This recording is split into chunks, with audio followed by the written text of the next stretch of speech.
Hello, ladies and gentlemen. I am your saviour, Sam Graves, the negative personality in the world. And welcome to another episode of 99 Was It Divine? Episode 7. So, ECW, done and dusted. With conclusion, I can say ECW's pay-per-view output this year has been pretty damn good. Especially Heatwave and Anarchy Rules. Both great shows. Along with Living Dangerously, watch them. Guilty as Charged,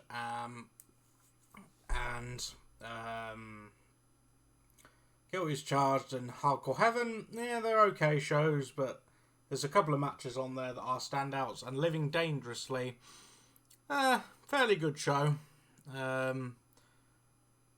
unfortunately, the review, I have recorded it, but unfortunately, there is an issue with the video, so we are probably going to have to re-record it, me and James Dard. So, I do apologise for it not being up.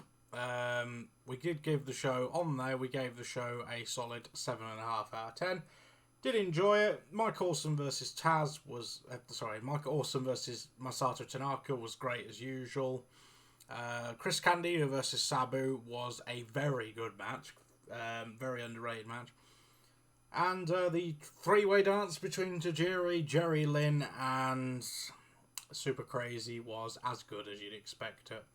Taz versus RVD was a little bit disappointing, but it still was a 3-star match. And the main event between the Impact Players and Dream and Raven was okay again, another 3-star match.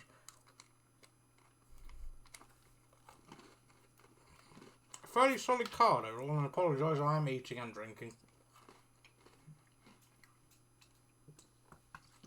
Or filming the start of this review. You know, for me, I don't bother editing my videos. So, what you see and what you hear is what you get. So, episode 7, we are reviewing one of the big two now. I'm not looking forward to doing this portion of the series, because I did say I'd do WWF first, but I'm going to torture myself and put you guys for the ride. I'm going to bring you guys along for the ride with me, and so you don't have to watch it. Today, we're looking at the first WCW show of 1999. Now, this show is the first show post Finger Poke of Doom. First pay-per-view post Finger Poke of Doom. So, the January 4th edition of Nitro is the infamous show where Hulk Hogan pokes Kevin Nash in the stomach, or in the chest. Nash just falls down and Hogan pins him to become the new WCW champion. Now, at Starrcade, Goldberg was the champion. He faced Kevin Nash in the main event. Scott Hall decided he would interject himself in the match when he decided to zap Goldberg with a cattle prod, of all things, and then allowing Kevin Nash to hit a jackknife powerbomb to get the win and the title, and then Goldberg's 173 match undefeated streak. Now, WCW, because at the time Kevin Nash was the booker, WCW lost an absolute ton of money this year, and Kevin Nash is the booker for the majority of this year, and it's easy to see why WCW lost a lot of money. At the end of the year, as infamously known, they hired Vince Russo and Ed Ferrara to run the booking team, and WCW would get even worse.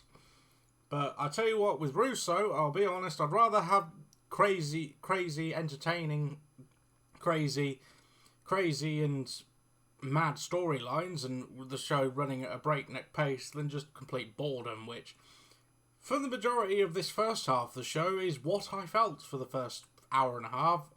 So, as you know, I do my reviews in 2 parts, and this is part 1. So, it is January the 17th, 1999, and we are live at the Charleston Civic Center in Charleston, West Virginia, with a crowd of 10,833 fans on hand. Buy rate for this one was one of the last big ones they did. It was a 0.7, so roughly 280,000 buys. Super Brawl, which was the following pay-per-view, drew the last big buy rate that WCW would ever do. Because as the year progressed, the buy rates got worse and worse and worse, and so did the quality of the product. Because, let's face it, WCW was now starting to fall off a cliff quite mightily.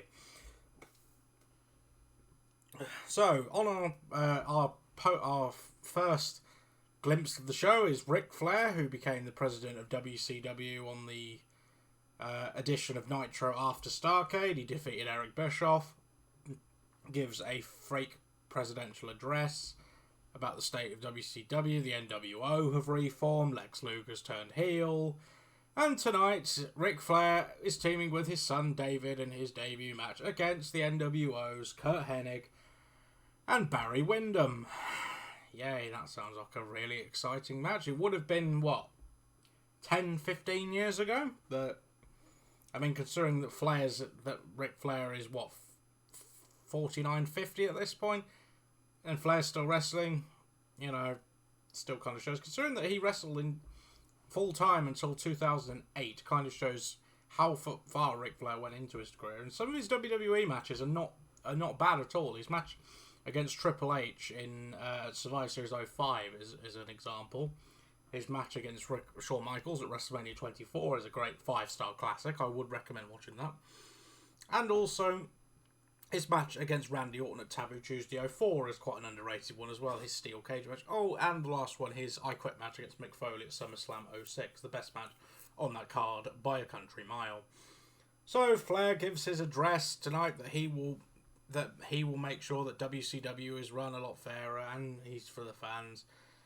Basically, over the next few months, we'll see where this feud between him and Hogan goes, because it literally goes off the fucking rails by Uncensored. It goes completely off the rails.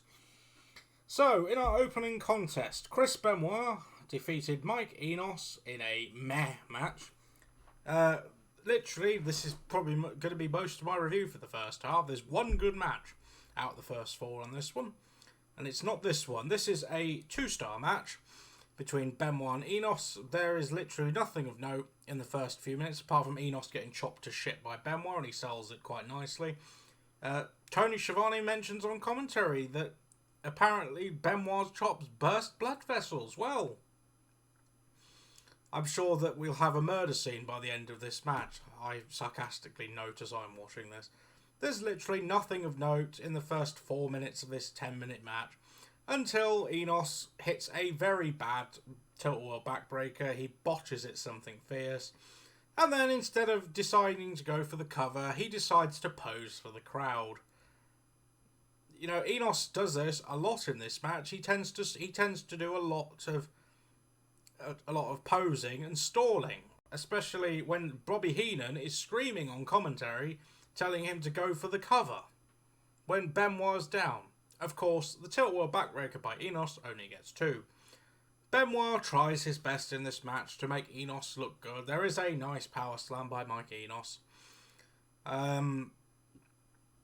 There's the diving headbutt for Benoit, that gets 2. End of the match comes. Enos attempts to go for something.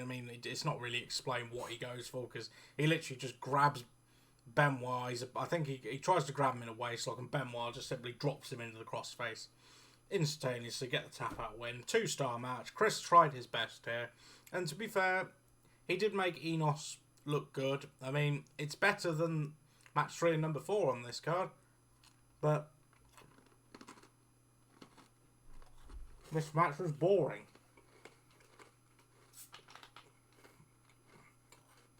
There's no video package to explain why these two are facing. And there's nothing mentioned on commentary why these two are facing on pay-per-view. Apart from the fact that Mike Enos looks good. And Bobby Heenan mentions that because he's the heel commentary. Commentators on this show are Bobby the Brain Heenan, Tony Schiavone, and Mike Tenay. And like I said, there's the commentators in this match are more interested about talking about Ric Flair and David Flair, and more interested talking about Mike Enos' physique in this match. This is pretty much how the commentary goes for the first half of this show. Don't know about the second half. Probably won't be much the same until we get to the main event portion of the show. So after that match, we go to the back where Conan is with Mark Madden and the WCW backstage internet thing they have. WWF used to do this as well. Conan cuts a usual Conan promo where he basically is pissed off with the NWO because he got kicked out of the Wolfpack, and he's going to get his revenge. Yay. I mean, I doubt Conan's really going to get his revenge, but hey-ho, there we go. So, in our second match of the night, Norman Smiley defeated Chavo Guerrero Jr. in a surprisingly damn good match. Now, the reason these two are feuding is Norman Smiley comes out with an urn. Now, first off, I note in my head, because obviously I don't write notes down because of my sight issue, that The Undertaker is not happy that his urn has been stolen. Of course, by this time, he was, oh, I'm going to sacrifice people, Undertaker, by this time, and I'll go and I'll hang someone from the top of a cell. I'll get more to that on WrestleMania 15. But the whole crux of this feud is, in 1998, Chavo was feuding with his uncle Eddie Guerrero. Chavo lost the feud to Eddie, and basically this drove Chavo mentally insane, and he basically started having an imaginary friend called Pepe the Horse. Now, Pepe is a wooden horse. If you don't know what a wooden rocking horse is, then go and look one up on Google, because I can't be bothered to explain it. Now, this whole match is happening because Norman Smiley, the bastard that he is, threw Pepe into a wood chipper. There's actually, and Chavo wants revenge because his horse has been destroyed. There is actually a backstory to this one. The WWF would do this later in the year, but I will be honest, the WWF, at least with this, they actually, the thing that was killed off in storyline was actually something that Al Snow was worth getting pissed off at, of course, being his dog Pepper, his Chihuahua Pepper, which the bastard that Big Boss Man was, he decided to be a cannibal and serve him up to Al Snow in a hotel room. That's got Vince Russo written all over it. I will get to the Kennel from Hell match when I review Unforgiven 99. So, back to this pay-per-view. This match is actually good. I didn't think much of this match would be good either. Now, Chavo I'm very familiar with, as I've noted before. He is one of the best heels in the Cruiserweight division in WWE, or it was in WWE and in WCW in his later days. And this match, Chavo's the face in this match, Norman's the heel. Now, first off, the thing that I note with Norman Smiley is he's wearing trainers with wrestling trunks, which looks just very, very weird. And the thing that Smiley is known for, well, Screaming Norman Smiley in the hardcore division, where he had quite an entertaining feud against Terry Funk. And of course he had Ralphus as his sidekick. And he's also known for doing a dance called the Wiggle. So basically he's like a combination of Ernest the Cat Miller combined with I'm just trying to think who he could really call Screaming Norman Smiley. I mean, a few wrestlers. I mean, I suppose Screaming Norman Smiley is a unique gimmick of his. But this match, it goes 15-16 minutes, and it surprised me with how good this match was. I'm quite happy to give this one 3.5 stars. It's quite slow to begin with. Chavo hits a really nice springboard crossbody over the top rope when he takes out Smiley on the outside. Chavo attempts to go for a springboard splash, but Smiley gets the knees up, counters that into a cradle, that gets 2. And then Smiley starts teasing the Wiggle multiple times this match. Crowd boos him quite rightly. The crowd is into this match. It's the only match of the first 4 they're actually into. Well, I say that. They were into Benoit in the first match. Smiley does some really nice amateur wrestling in this one. He hits a load of good submission holds, and I was actually quite surprised at this. He locked in a really nice double crossface chicken wing, which Chavo managed to do a really unique counter of. He had him basically locked him in a crossface chicken wing, and Chavo countered that by literally doing a forward roll out of it, which I thought was quite unique. Smiley attempts to... then Smiley goes for a rear naked choke. Chavo manages to get out of that by getting to the ropes. Smiley then locks in a body scissors and basically tries to wear Chavo's ribs down. Chavo manages to get out of that by Chavo manages to get out of that by basically biting Smiley's knee, which gets him admonished by the ref. The ref's actually doing his job in this. Chavo then then Smiley goes into the corner, hits a superplex, that gets 2. And then after this, Chavo starts quicking up the pace. Chavo hits a really, really nice DDT, that gets 2. Norman then is the bastard that he is, uses the Gory special on Chavo, that of course being made famous by Chavo's granddad, Gory Guerrero. Chavo manages to slip out of this, and then he hits a reverse DDT, that gets 2. Both men attempt to basically go for their finishers. Both are blocked. Chavo then hits the 3 amigos. That only gets 2. End of the match I really like the end of the match as well. There's a good pinning sequence by both men. Smiley gets the better of Chavo. Chavo gets 2. Smiley gets 2. He grabs the ropes while doing it because he's a dastardly heel. Even though the crowd's actually cheering him, which is thing. So Smiley is kind of a heel, but he's not a heel. I think the crowd are just refusing to boo him because of the fact he dances. End of the match comes. Chavo attempts to go for a for tornado DDT, and then basically Smiley blocks it, turns it into the Norman Conquest, gets the tap out win at about 15 minutes. I'm quite happy to go 3.5 stars. This match was really entertaining. It surprised me how good it was. And forgot to mention after the match, Smiley, the bastard that he is, he grabs the urn and throws the remains of Pepe into Chavo's face, just for good measure after the match.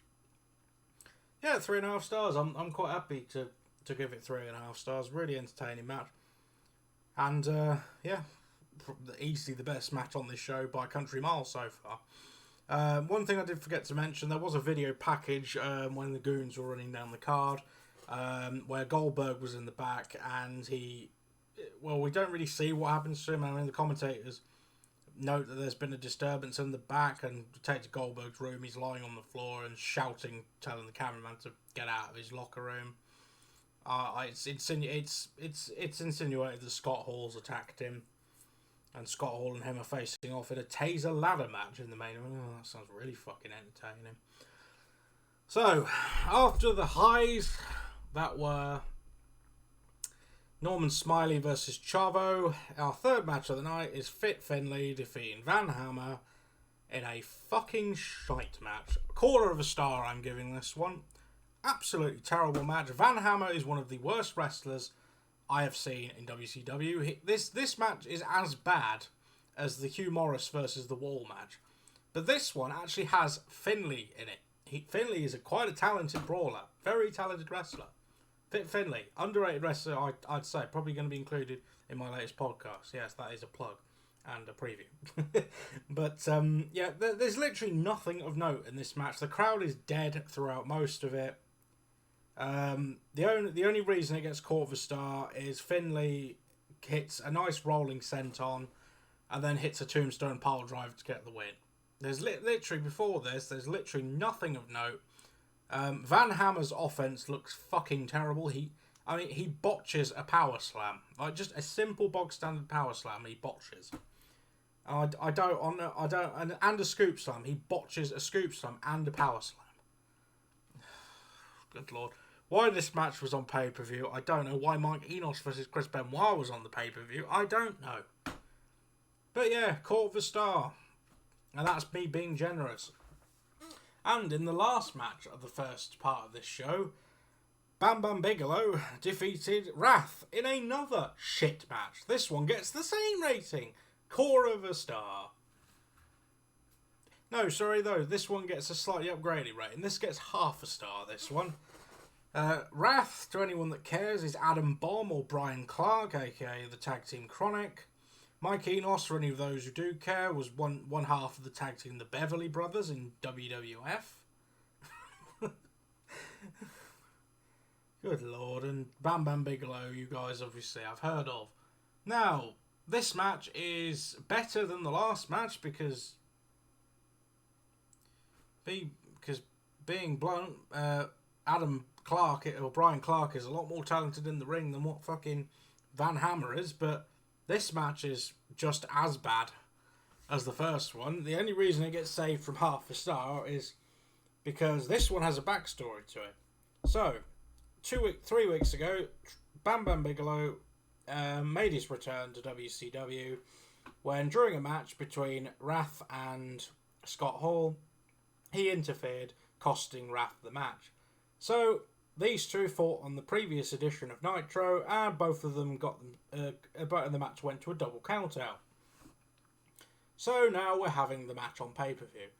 Literally, there's 3 things of note in this match.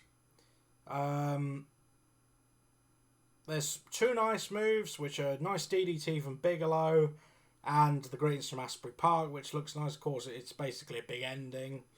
The other entertaining parts of the match is, but also a fucking shite spot in the match.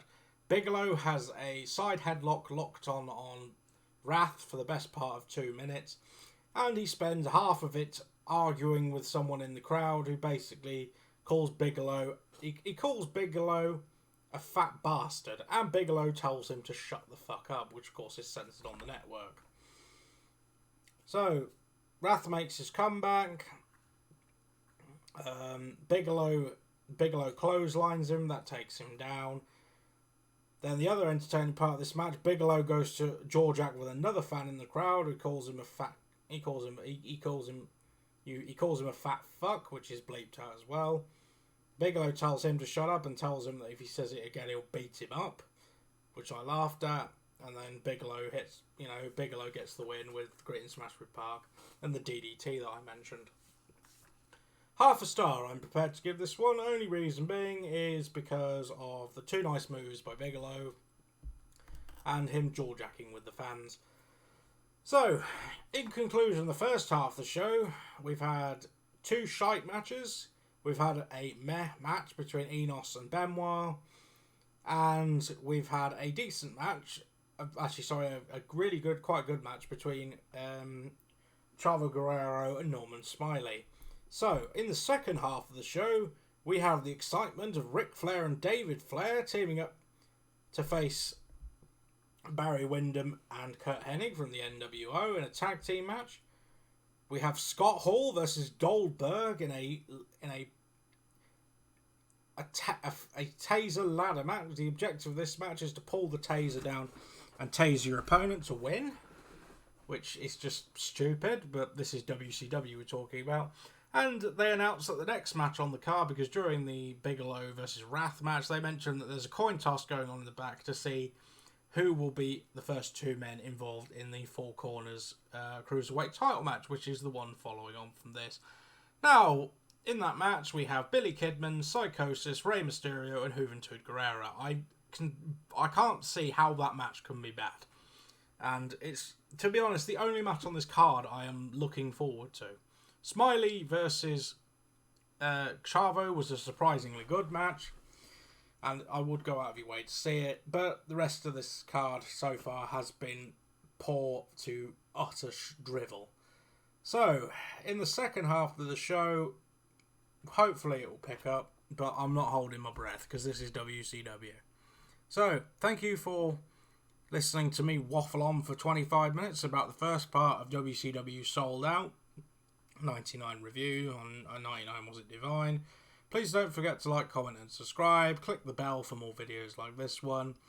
And don't forget to leave me a comment down below and I'll respond to it when I can. Alright guys, thank you. I have been your saviour, Sam Graves.